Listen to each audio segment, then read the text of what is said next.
Elle pue. Rémi Villemure. Et ça pue partout. Partout, là, dans tous les quartiers. Richard Martineau. Ouais, que ça pue. On veut un monde qui sent l'eau de Javel. Un monde blanc, blanc, blanc, blanc, blanc, sans défaut. La rencontre Villemure-Martineau. Sondage aux États-Unis. On n'a pas l'habitude de parler de politique américaine, toi et moi, mais là, c'est quand même, ça vaut la peine, je trouve, Rémi. Alexandra Ocasio-Cortez, qui serait en avance par un point ou deux, là, mais sur on fait de la science-fiction, mais si elle se présentait pour les démocrates, elle serait en avance sur J.D. Vance. Surpris?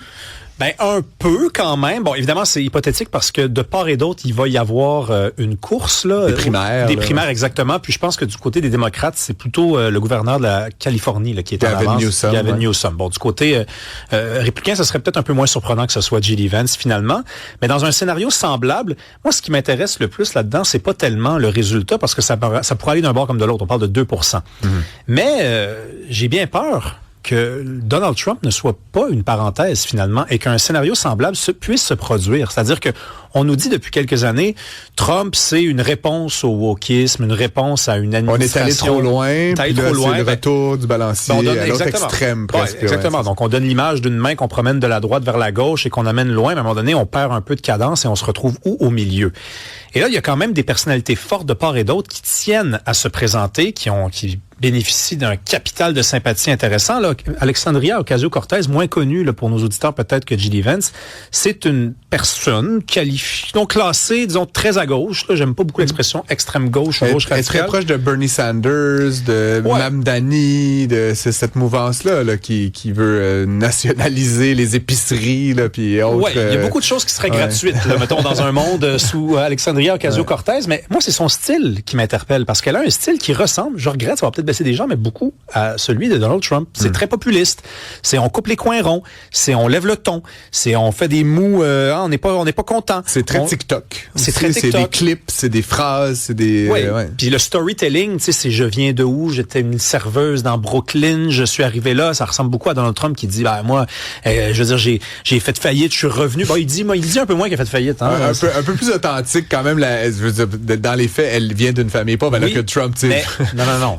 Il a pas souffert beaucoup dans les parcours ne sont pas du tout les mêmes, mais l'importance du storytelling est la même, c'est-à-dire il y a toute une mythologie derrière ces personnages-là, et ce sont finalement des personnages, et ce sont des gens qui jouent beaucoup, ils jouent la comédie. À ce titre-là, je te ferai remarquer, J.D. Vance et Ocasio-Cortez ont eux, vraiment des parcours similaires. Ils viennent de familles très pauvres. Ils ont, à travers des études, des efforts, la politique, réussi à s'élever au plus haut niveau, là, quand même, à des rémunérations, puis de l'influence, puis du pouvoir très haut niveau. Et en ce sens-là, si ce combat-là devait s'avérer, ce serait intéressant quand même de voir comment ils reconnectent ultimement à leurs origines, là, quelque part, étant les deux dans des espèces de tours d'ivoire de pouvoir et de richesse. Absolument. Là. Deux discours sur différents sur des expériences qui sont relativement semblables. Donc, mais j'ai bien peur pour ceux qui craignent plus qu'ils devraient peut-être le faire. Hein. Je pense qu'il y a des gens qui prennent un petit peu trop ça personnel, la politique américaine, qu'on n'est pas sorti du trou. Là. Si c'est un trou, là, OK, il y aura encore de ces personnages-là forts, même si c'est pas Alexandria Ocasio-Cortez. Tout le monde connaît la politique américaine, dit la même chose. Gavin Newsom va devoir jouer la game s'il veut faire face à un J.D. Vance. Tu peux plus. La politique a changé. La politique a changé.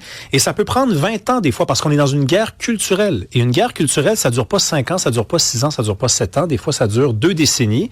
Et on se balance des idées. Un siècle, ça, c'est quand c'est une longue guerre napoléonienne sur le plan culturel. Non, mais t'as raison, Francis. Puis, tu sais, c'est pas reposant. On fait beaucoup de la table rase, on reconstruit, on redétruit, on rebâtit. C'est ça que Trump fait. Hein. Trump a mis à terre des affaires qui avaient été construites. Quand il va peut-être perdre le pouvoir aux mains des démocrates, qu'est-ce que tu penses qu'ils vont faire? La même chose, mais avec d'autres institutions. À l'inverse, donc. Ceci dit, tu me fais rire un peu parce que tu parles, la game a changé, puis il va falloir. Tu sais, Gavin Newsom, notamment, il s'est fait un peu voir là, davantage ces derniers mois parce qu'il fait quoi? C'est un pastiche de Donald Trump. Il utilise le style des des posts sur les médias sociaux en majuscules où il s'attribue des mérites, mais évidemment sur le ton un peu ironique, mais on reproduit le style finalement et on abaisse quasiment un peu le niveau là, dans une certaine mesure. Avant de te laisser partir, tu es en onde à 18h aujourd'hui. Il y a eu bien des nouvelles aujourd'hui. Christian Dubé, un Christian en a peut-être éclipsé un autre. Ben oui, exactement. Mais avant la démission de Christian Dubé, on a beaucoup parlé de Christian Rioux, qui ne sera pas reconduit comme chroniqueur au Devoir. Non, puis je le reçois tantôt. Je lui ai demandé qu'est-ce qui s'est passé parce que dans son message, c'est pas très clair. C'est-à-dire, il dit qu'on ne voulait plus de lui. Mais ça veut dire qu'on l'a viré, ça veut dire qu'on n'a pas renouvelé son contrat, ça veut dire qu'on a pris son contrat puis qu'on l'a déchiré. Toujours est-il que c'était un pari assez funèbre qui circulait dans le milieu médiatique depuis quelques années. On se demandait tous que l'on soit de gauche ou de droite, quand est-ce que ça allait finir, Christian Rioux au Devoir. Ben, ça s'est terminé aujourd'hui. Et malheureusement, pour le Devoir, en passant, j'ai d'avoir une pensée pour eux, vous allez perdre beaucoup d'abonnements. Parce qu'il y a beaucoup de gens que je connais, moi, puis c'est des gens qui sont véritablement abonnés au Devoir. C'est pas des gens qui ont trouvé le truc sur Internet pour aller voir le 6e article puis recommencer à zéro parce que c'est 5 articles maximum puis il y a un truc pour y parvenir. Non, il y a des gens qui payaient depuis des années et qui payaient sans vraiment lire le Devoir. Ils le payaient pour aller lire la chronique de Christian Rioux, celle de Jean-François Lisée aussi. Et ils se disaient souvent, le jour où il y en a un des deux qui va se faire débarquer, moi, je me désabonne. Et donc, je lisais cet après-midi des gens dire, ouais, mais Christian Rioux, c'est une bonne nouvelle, c'est un réac de droite. Le Devoir perdait des abonnés depuis qu'il... Ah ouais, mais vous allez voir, c'est quoi une vraie vague de désabonnement. J'encourage personne à le faire en passant parce que, premièrement, les médias sont en crise et deuxièmement, le Devoir est une belle institution qui peut retrouver quelque chose comme un semblant.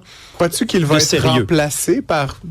Il n'y a pas d'équivalent à Christian Rioux, mais où est-ce qu'ils abandonnent en quelque sorte cette volonté paritaire, là, je sais pas si le mot est bon, mais tu sais, d'équilibre, parce que on s'entend que c'est un organisme de presse qui est un peu plus à gauche là, que la moyenne. Non, mais mon œil.